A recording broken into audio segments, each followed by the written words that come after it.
No less than President Duterte is pushing for the revival of mandatory ROTC for senior high students. This, he says, is to instill patriotism and love of country to the youth. But amid fears of abuse, some sectors are saying no to the move. Good evening. I'm Ruth Cabal. This is On the Record. I likewise encourage Congress to enact a law that will require mandatory ROTC for grades 11 and 12 so you can instill patriotism, love of country among our youth.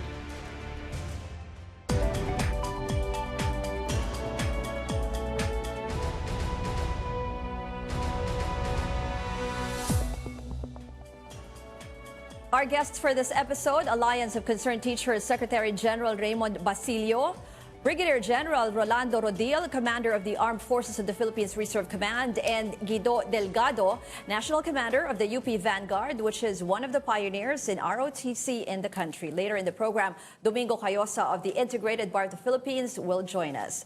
Good evening, gentlemen. Good evening. So just this week, the House of Representatives passed on third and final reading HB, House Bill 8961 or the ROTC Act. So unang question ko, pabor ba kayo o hindi dito sa pagbabalik ng mandatory ROTC? But now, it's for senior high school students. So we start with Guido. We are, of course, very much in favor of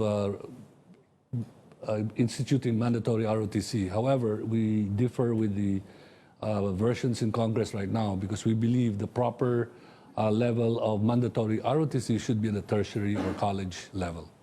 So yung hindi kayo pabor doon sa edad kasi senior high school? No, because we believe it violates certain international laws on the protection of children, and therefore we should work hard to ensure that this doesn't happen. So we are for the mandatory return of ROTC, but at the tertiary and or college level. Pero yung both versions ba ngayon, the Senate and the House, it's still pending, of course, the committee level sa Senate, but the House version, but is it the same as the House version? No, Okay. the Senate version seems to be just a training bill because the Senate version went out of its way to define that the graduates of basic ROTC, and I put it in quotation marks, are not to be construed to be included in the AFP reserve force, which in our minds basically takes out the ROTC component because there is no mandatory conscription, and they went to that extent to prevent the violation of the international law. So in fact, students who will be trained there will be considered civilians in law, contrary to the ROTC provision in RA 77, which says we are under Articles of War. Okay. Kay General lang, so ano pong stand ng Department of Defense dito? Well, the DND, the AFP really welcomes this. In fact, the House Bill 8961 and even the Senate version is based on the proposal of the DND AFP, which we submitted and presented to the President on February 7, 2017 during the 12th Cabinet meeting. And during that time, the President was very emphatic on how he wanted the ROTC program to be conducted. So he is really all for it, and we welcome this development, and we're hoping the Senate will be able to pass the bill. And, it can be passed into law during the 17th Mainly Congress. because, General, ba't po kayo pabor? Mainly because number one, we want the ROTC to return definitely. Okay, there's a reason that we need a larger pool of reserves. Okay, the thing is we need a pool of reserves for our armed forces, and among the statistics we are citing is that the fact that 20 to 30% of high school graduates only go to college. Okay, so it's going to be discriminatory, so to speak, on the part of government to just give that opportunity to train, to undergo the training to only that 20 or 30%. So we would want that our young people, our citizens would all be trained as they graduate from senior high school. Okay. So side naman ng Alliance of Concerned Teachers. Well, sa amin malinaw, no? Dalawang punto. Una, hindi natin nakakalimutan si Mark Q. Pangalawa, ang pagmamahal sa bayan ay hindi natuturo sa paraang ganyan. May maraming paraan ng pagtuturo ng pagmamahal sa bayan at isa po dyan ay ang pagpapatibay ng pag-aaral ng kasaysayan, pag-aaral ng ating lingwahe. Kaya nga ito tinutuloy sa namin yung pagtatanggal sa pagtuturo ng Filipino sa kolehiyo at pagre-reduce ng number of minutes and hours dun sa pagtuturo ng kasaysayan sa elementary, sa high school at sa kolehiyo. Mas mainam yun kaysa turuan natin yung mga kabataan sa ilalim ng tirik na araw at kung ano pa magpamamaraan na hindi naman ito nagdi-discuss kung paano ka mamahalin ang bayan. Hindi lamang sa putok ng pulbura, minamahal ang ating bayan. Any response from... Well, that has been tackled in all the public hearings, whether at the House or the Senate, particularly at the Senate. Senator Gatchalian was very emphatic, and he really wanted to harp on what the AFP is going to do, or the DND AFP is going to do, to prevent those kind of abuses in the past. It's really, we do admit that those excesses had happened. No? Okay, it's very much in the news. But if you look at the bill that has been, that will be sponsored by Senator Gatchalian, okay, it has a lot of provisions and mechanisms to prevent hazing, abuse, and corruption. There's a grievance committee that's going to be organized, and that's going to be composed at the school level and even at an intermediate level. And even, in fact, the president, I was there at the cabinet meeting when he approved our proposal. His first guidance was there should be no abuse, hazing, and corruption. Second, he wanted that the ones who will be handling the ROTC should be of righteous, impeccable character as much as possible. Okay? No blemish on their career record. Thirdly, because it's going to be mandatory already for both males and females, he wanted that male officers will train the male cadets, female officers will be training the female cadets. So it's very, those provisions, those considerations have been very much emphasized and stressed in the bill, particularly in the Senate version. Okay, I think you want to answer. Pero bago ka lang sumagot, balikan lang natin yung nabanggit ni Raymond na we're talking about Mark Chua kasi nung tinanggal yung mandatory, ginawang voluntary ang ROTC kasi may namatay na UST student na allegedly he was supposed to expose yung corruption daw sa ROTC. So that's when the law was changed to make it optional. Yes, go ahead. I think we just have to think of why we are restoring ROTC. And that is a constitutional mandate. And therefore, the question whether we should be trained militarily to defend our country or not is beyond question because that is a constitutional requirement. So it's really the question is, at what age should you be trained militarily? And our opinion is it should be when you're going to finish it at the age of majority. When it comes to teaching patriotism, love of country, respect of family, I'm an educator. I'm a president of a school for a decade. And, we should follow Japan. They teach patriotism, love of country when they're 6 to 7 years old. They are not taught math, they are not taught anything, but love of country, respect of elders, all of those values. When you're 17 or 18, we should be clear that you're training them militarily for the defense of the country. No ifs, no buts. It is a very clear mandate from the Constitution. So we should follow the mandate of the Constitution and train our students. We just disagree that it should be at the grades 11 and 12. We believe that it should be at the tertiary level. Okay, we'll continue our discussion and later on, si Attorney Cayosa of IBP will talk about yung mga legal issues naman tungkol dito sa mandatory ROTC. We'll take a break. Keep it here on CNN Philippines.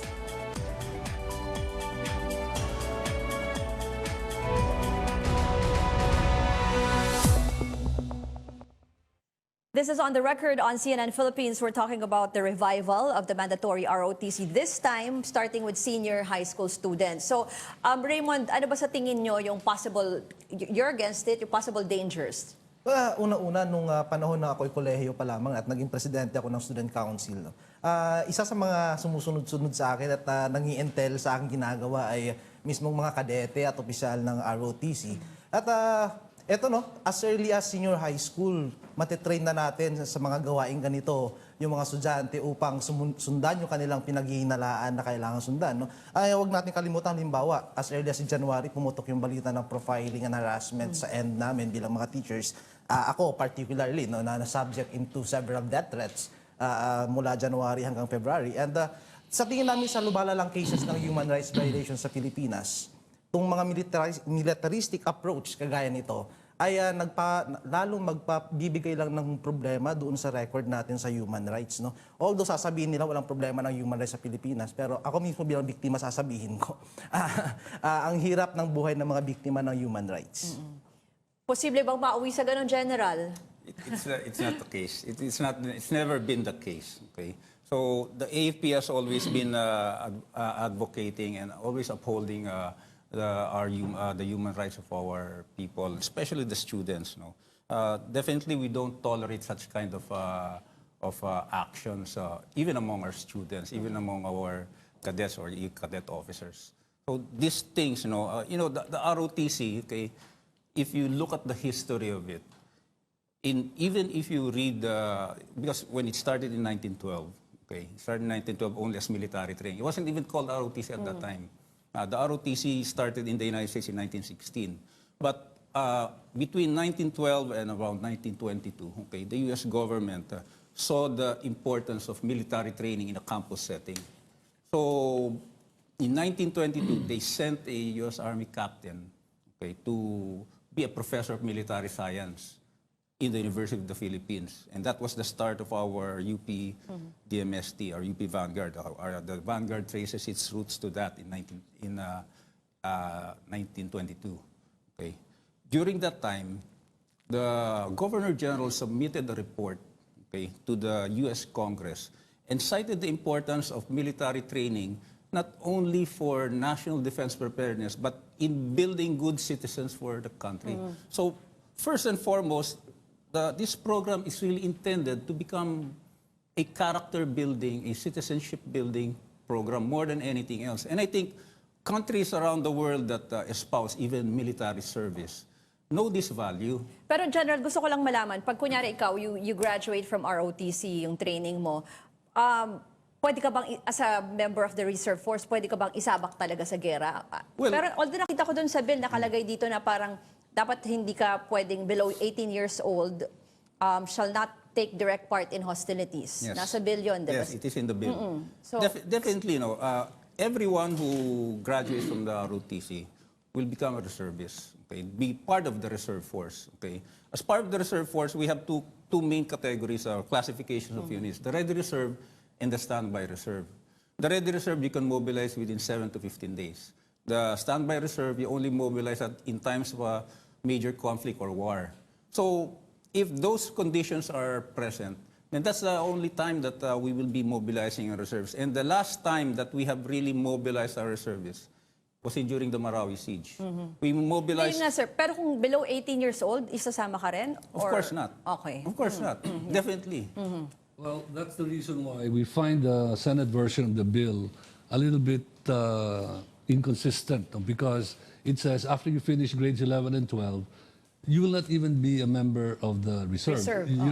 You're just be part of a list where you put your name and your some personal details. So the whole point of the training becomes moot, because then you have training for training's sake. So this was done to avoid the conflict with the international optional protocol. So it makes the ROTC bill not an ROTC bill, it's just a training bill. So, and we're going to spend like 32 billion pesos for senior high school for training. and for training's sake. That is why the UP Vanguard supports the proposal or the bill of Speaker Arroyo and former Senate President Pimentel, where the training will be done by a separate commission, where the AFP will be part of it, PNP will be part of it, but their only job is to train citizen service.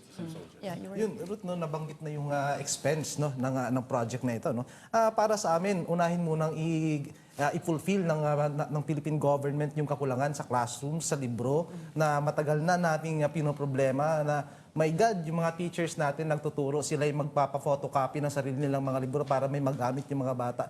I think these are the needs, the real needs of our students na hindi ma-attend dahil sa kakulangan ng pondo na ibinibigay sa education sector. So, bakit na naman tayo create na isang kagastusan na naman samantalang yung basic na karapatan ng mamamayan sa edukasyon na hindi pa natin natutupad? Okay, we'll take another short break and we'll continue our discussion. This is On the Record. Keep it here on CNN.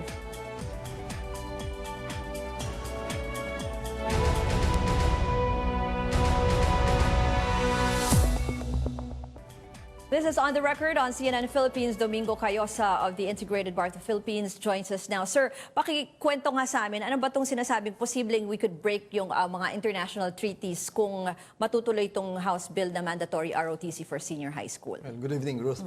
The Philippines is a signatory to the Convention on the Rights of the Child.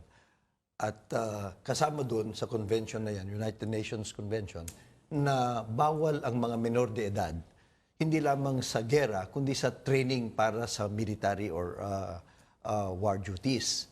So, kung ang i-adapt natin na version ng ROTC gagawin sa basic education, alam naman natin na lahat yung mga senior high, talagang minor de edad mga yan. Para mga 15 to 17 years old, ano? As a matter of fact, kaya nga sa nakikita namin from the legal point of view, yung ibang version ng bill na ito, which is, by the way, 5 out of the 6 Senate versions is really tertiary level. Sa House naman, 14 out of the 16 House bills sa college level in this high school. Kaya nagtataka kami dito ngayon sa development na biglang high school. So, if there are other ways by which we can restore a better ROTC without violating our international commitment, then that should be the better approach. And that should be training the tertiary level who are already of age and we don't have to violate yung ating international commitment as early as 2000. You have to understand that conventions, once ratified by any country, becomes part of the law of the country. Not only that, it is our commitment to the international community. At kaya kinikilala din tayo with stature and respect sa international community kasi marunong tayong tumupad sa ating mga pangako. Okay, General. May just clarify that provision. As far as I remember, and I think Egon Hill will, we're classmates in UPROTC. What is exempted there is that training can be conducted as long as when the cadet graduates, he or she will be 18 by that time. And our statistics show that most of the grade 12 graduates today are more than 18.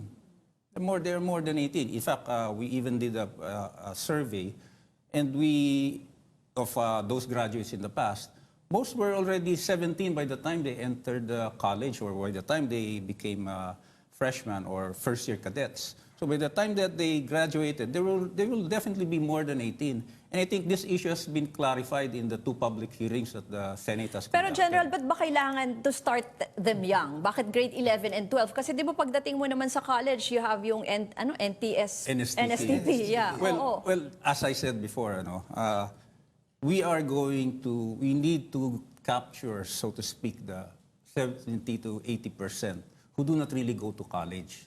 We do not want to discriminate and give this opportunity only to those who can afford to go to college.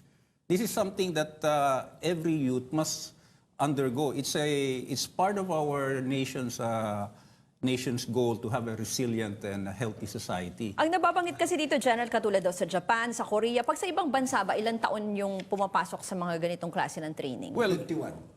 no, I will digress. No, the U.S. has a junior ROTC program, and they are even younger than 16. But they still have that kind of training. Although, of course, they don't enter the full ROTC program until they go to their college years.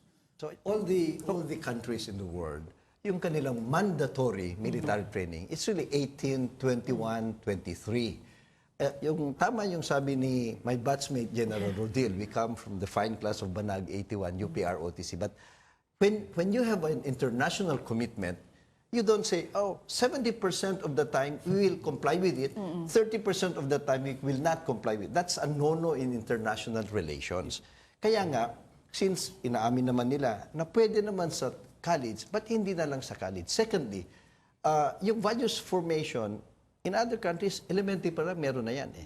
At you can do Boy Scout, you can do CAT, but yung mandatory, why do we insist on training so many in high school? There are 11,000 high schools in this country. E kukunti naman yung mga staff sergeant nila para maging tactical officer. So, instead of doing that, nahilaw na naman sila at ang kanilang mga replay, kawayan o kahoy, but hindi nilang sa college, sobra-sobra naman yan na reserve force para yung skills talaga nila, hindi lamang sa military training, kundi rescue operations, disaster, ma-focus. We are a developing country. We don't have so much fun to do this. Why don't we focus at a later age para magawa natin ng better than the ROTC in the past? Si Raymond, parang kanina pa gusto magsumagot. Tama po, no? Kasi magmi-military training tayo sa mga eskwela ng Department of Education. Samantalang napakalaki nung nakalagay sa labas, zone of peace, yung bawat eskwela ng Department of Education. And yet, may ganitong trainings na mangyayari sa loob na makikita mo, papunta ba tayo sa isang gera? Nagtataka kami, ayaw naman ni President Duterte sulungin ang China. So sino yung kagera ng Pilipinas? Ang kagera niya ba yung sarili niyang mamamayan? Let's just point out na si Secretary Briones of DepEd is actually in favor of this mandatory ROTC. She already issued a press release on this. Okay. Gentlemen, last statements na lang briefly. So will this be good or will this be bad for the senior high school students? Attorney, we start with you. Well, the purposes of the Constitution for the citizenry to render military and civil duty will better be served if we do it at the tertiary level. Sapagkat hindi lang ho naman gera yung training na yan eh. Disaster relief, peace and order, and many other things. So, mas maganda ho na yung CHED nandyan, yung DILG nandyan, yung AFP, hindi lang ho yung tinetrain natin para sa gera because even war is not allowed by our Constitution as a means to promote our national interest. So I think the better version is the version, many versions in Congress that says sa tertiary level na lang tayo. Okay, General. Well, you know, the program that we came up with, even before this, DepEd and the DND-AFP came up with a technical working group to craft a curriculum, a 2-year curriculum to pilot this. We initially called it the Advanced Citizen Training Program, but it was overtaken by events already today. And one of the provisions of the bill is that the AFP, the DND, and the DepEd will initiate within 6 months a pilot program. So when we start to implement these things, the apprehensions regarding the resources, or manpower, definitely that will be a challenge. But what we will do is we will do it by phases. We'll be facing this. We have met yesterday at the DND, and we have started to review the plan. We already have a plan for this pilot program, and we're ready for it in 100 senior high schools. We've identified the commandants, we have identified the staff. Okay, teachers. pero kasama nyo dito na ngayon ang DepEd, Yes, di ba? it's going to be part because the training itself or the curriculum will be part of the senior high school curriculum. So we won't be wasting time of the cadets on weekends. They can be doing this already during the weekday. Okay, Raymond, briefly. May Final National Service words. Training Program na tayo. May mga lapses ito. Palakasin na lang natin. Pangalawa, ang kailangan natin, libro, hindi bala. Okay, thank you very much to our guests, Secretary General Raymond Basilio, Brigadier General Rolando Rodil from the AFP RESCOM, and Domingo Cayosa of the IBP. Thank you also to Guido Delgado of the UP Vanguards who joined us earlier. That's it for On the Record tonight. Thank you for watching. I'm Ruth Cabal.